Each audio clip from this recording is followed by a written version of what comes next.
பிரபலம் தமிழ், தெலுங்கு, இந்தி என 3 மொழி திரைப்படங்களில் வில்லன், குணசித்திர கதாபாத்திரம் மற்றும் முக்கிய முன்னணி கதாபாத்திரம் என பல்வேறு கதாபாத்திரங்களில் தொடர்ந்து நடித்து வந்துள்ள இவர் 2008ஆம் ஆண்டு ஜோத அக்பர் என்ற இந்தி திரைப்படத்தில் இவர் நடித்த வில்லன் கதாபாத்திரத்திற்காக முதலில் பிலிம்பேர் சிறந்த துணை நடிகருக்கான விருதிற்கு பரிந்துரைக்கப்பட்டார். 2009ஆம் ஆண்டு தமிழ் மற்றும் தெலுங்கு சினிமாவில் வெளியான அருந்ததி திரைப்படம் இவருக்கு ஒரு நல்ல அங்கீகாரத்தினை பெற்றுத் தந்தது.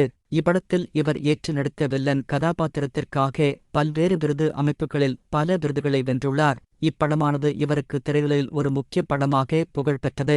பிரபல தமிழ் படங்கள் அருந்ததி, ஒஸ்ஸி தேவிம் ஜூனு, ராஜா புகழ். 2020ஆம் ஆண்டு உலகளவில் வர்த்தக ரீதியாக மக்கள் கொரோனா என்ற நோயினால் பாதிக்கப்பட்டு ஊரடங்கு, தனிமைப்படுத்தப்படுத்தல் என மக்கள் சந்தித்த பிரச்சினைகளுக்கு இவர் பல உதவிகளை செய்துள்ளார். தினத் தொழில் ஊழியர்களுக்கும் கூலித் தொழில் ஊழியர்களுக்கும் அவரவர் சொந்த இடங்களுக்கு செல்ல, அவர்களை தனது சொந்த செலவில் விமானம் மூலம் அவரவர் இடங்களுக்கு செல்ல உதவியுள்ளார். மும்பையில் உள்ள தனது சொந்த 5 ஸ்டார் ஹோட்டலில் இடம் இல்லாமல் தவித்த ஏழைகளுக்கு தங்குவதற்காக இடம் அளித்து உணவு அளித்து உதவியுள்ளார். பின் ஒரு ஏழை குடும்பம் விவசாயம் செய்வதற்கு கஷ்டப்பட்டு வந்த நிலையில் அவர்களுக்கு ஒரு டிராக்டர் வாங்கி பரிசளித்துள்ளார். இது போன்ற பல உதவிகளை தாமாக முன்வந்து செய்யும் குணம் கொண்டுள்ள இவர் மக்கள் மத்தியில் பெரிய அளவில் அன்பினை பெற்றுள்ளார். இந்த பிறந்த நாளில் இவர் மேலும் பல திரைப்படங்களில் நடித்து புகழ் பெற்று பல்லாண்டு காலம் வாழ்க என வாழ்த்துவோம்.